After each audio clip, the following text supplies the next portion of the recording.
Bienvenue dans ton Real Talk. Ici, je te donne mon opinion sur des sujets chauds de la santé. Prépare-toi à peut-être te sentir choqué, mais jamais jugé. Mon but est de te faire prendre des prises de conscience sur la perte de poids et la mise en forme, mes deux domaines d'expertise. Et je le ferai en vulgarisant dans la simplicité, l'alimentation, le sport et le mindset. Mon nom c'est Mylène Massé, je suis naturopathe, coach, entraîneur certifié depuis 2013. J'ai fondé La Fille en Forme en 2019 afin de t'aider à devenir la meilleure version de toi-même et surtout de te choisir. S'il y a quelque chose à se rappeler de moi, c'est que je suis passionnée, une crise de folle qui passera pas par quatre chemins pour te livrer mes messages de cœur. Bienvenue dans ton Real Talk du jour. Salut mon ami, j'espère que tu vas bien.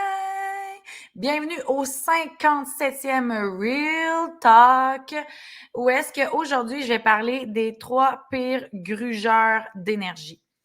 Au mois de mai, j'ai décidé de faire une thématique énergétique. Donc, si tu es sur mon groupe gratuit de motivation, tu vas remarquer que à toutes les semaines, je donne des outils. En fait, chaque semaine a son outil précis pour justement t'emmener à avoir un top énergétique. On est en plein début de printemps, donc l'énergie, justement, revient un peu plus facilement avec la température. On a envie, tu sais, de se sentir mieux dans son corps.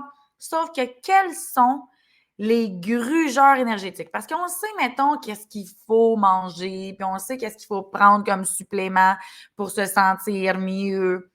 On sait qu'il faut bouger, mais qu'est-ce qu'il faut éliminer de notre vie pour ne pas se sentir tiré vers le bas ou être amorphe? Numéro uno, attention à ce que tu manges. Je pense que ça, on le savait. Le sucre, on a tendance à croire que ça va amener beaucoup, beaucoup d'énergie, alors que ça fait entièrement l'inverse. Ça va monter ta glycémie tellement haute que ça va mettre ton corps en surstress, qui va donc faire en sorte qu'il va travailler 2 fois plus vite, 2 fois plus fort plutôt que plus vite. Puis, ben, ça va venir te ralentir. Pourquoi qu'après un repas, quand on mange trop ou quand on mange trop lourd, on se sent amorphe, on a envie d'aller dormir? Ben oui, le système digestif, quand il est engorgé, ben, ça fait en sorte que on a une diminution au niveau énergétique. La digestion prend plus de 50 de nos calories. Donc, faites attention à ce que vous mangez. Essayez d'éviter les aliments qui sont très lourds. Et je vous dirais que la chose la plus lourde, c'est tout ce qui est frit. Ensuite, c'est tout ce qui serait très gras, genre les fromages, les produits laitiers. Et ensuite, bien entendu, les sucres, parce que ça vient tellement déstabiliser le système que ça nous crée une fausse énergie pour ensuite nous en enlever. Donc, l'alimentation lourde et sucrée, c'est plutôt un énergivore qu'un énergisant. Et si on continue avec l'alimentation, attention aussi aux portions, surtout si vous êtes de type surrénalienne. Ça, c'est les types glandulaires. Ben, si vous êtes surrénalienne, vous ne devez pas manger beaucoup parce que même manger beaucoup de salade ferait en sorte que vous vous sentiriez lourde et qui, tôt ou tard, vous amènerait à avoir un état de fatigue que vous ne comprenez pas pourquoi. J'ai mangé une salade, je me sens bien quand que je mange une salade d'habitude, mais vous en avez peut-être seulement trop mangé. Donc, recap sur l'alimentation. On diminue les lourdeurs au niveau de la friture, on diminue le sucre, on diminue la lourdeur au niveau des choses très grasses comme les produits laitiers, exemple le fromage à crème glacée, les yogourts, etc. Et on fait attention à nos portions. Numéro 2, on veut dormir. Bien entendu, l'antipode du manque d'énergie, c'est d'avoir de l'énergie. Pour avoir de l'énergie, il faut quoi? Il faut dormir. Donc, qu'est-ce qu'on doit éliminer au niveau du sommeil pour avoir de l'énergie? On doit éliminer les longues nuits devant la télé, puis aller se coucher seulement quand on ressent une fatigue extrême. On veut éliminer ça. On veut commencer à éliminer avoir notre écran devant notre face avant d'aller se coucher, écouter la télé, encore être à l'ordinateur, être devant notre cell. On veut éliminer ça. On veut éliminer toutes les surstimulations rendues en soirée. Bye la caféine. On veut s'assurer d'avoir une belle routine dodo pour s'assurer qu'on fait dodo. Le sommeil, c'est tellement important. C'est là où est-ce que le corps va régénérer au complet. Il va se créer une période de nettoyage, il va se créer une période aussi de détoxification, il va se créer une période de régénérescence cellulaire. Et bien entendu, pour avoir de l'énergie, c'est important que nos cellules aient une bonne mitochondrie, qui est le petit système énergétique à l'intérieur de la cellule, pour faire en sorte que le lendemain, quand on se réveille, bien, on n'a pas besoin de Red Bull, de stimulants, de caféine, d'aller shaker tout le temps pour avoir de l'énergie. Donc, déjà, faire attention à son alimentation, c'est sûr que ça va vous aider. Deuxièmement, vous trouvez une routine dodo. Assurez-vous d'avoir la bonne quantité d'heures de sommeil. Et comprenez aussi que c'est par cycle de 1 heure et demie.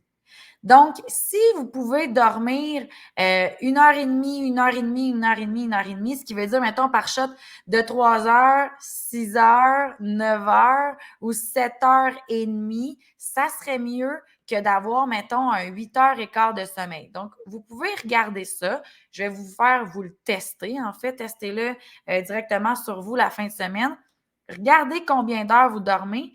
Puis regardez si vous avez rentré complètement dans un cycle de sommeil ou pas. Et bien entendu, si vous voulez maximiser votre sommeil, on peut utiliser le magnésium, on peut utiliser les plantes comme la camomille, la lavande, les huiles essentielles. Allez-y dans ce sens-là pour venir maximiser votre récupération et donc tomber aussi dans un sommeil profond qui va vous amener à avoir une meilleure énergie. Alors, mon deuxième grugeur d'énergie, avoir peu de sommeil. Alors, on veut faire l'inverse tout simplement. Mon numéro 13. Et là, j'espère que vous me voyez m'en venir. Quel est, selon vous, mon numéro 3 de grugeur d'énergie? Les gens! Les gens! Oh my God! Vous avez probablement déjà vécu une situation que vous étiez en compagnie de quelqu'un, puis juste parce qu'elle était là, c'était lourd. L'entendre parler, ça vous fait bâiller, ça vous fait fâcher, ça vous déstabilise complètement. Ben oui, les gens ont une énergie et ça peut varier sur la nôtre. Il suffit de rester à l'écoute et de vous départir de ces gens-là. Et si vous en avez dans votre entourage média, genre une collègue que vous n'êtes pas capable de sentir, mettez-vous des écouteurs, protégez-vous par une belle bulle de lumière. Essayez de vous mettre dans un autre mindset. Profitez-en les lunchs pour ne pas nécessairement être avec elle. Essayez de garder une genre de distance avec cette personne-là. C'est pas toujours facile de garder une distance avec les gens négatifs ou les gens qui nous grugent de l'énergie. Par contre, si vous vous respectez assez, que vous vous aimez assez, il est possible de mettre ses limites.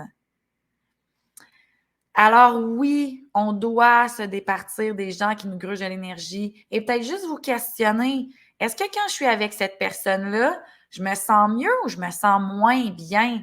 Est-ce que ça me fait être motivée puis vouloir continuer ma mise en forme, prendre soin de moi ou au contraire, dès que je termine avec cette personne-là, j'ai besoin d'aller m'asseoir, j'ai besoin de prendre un café, j'ai besoin de me sentir stimulée?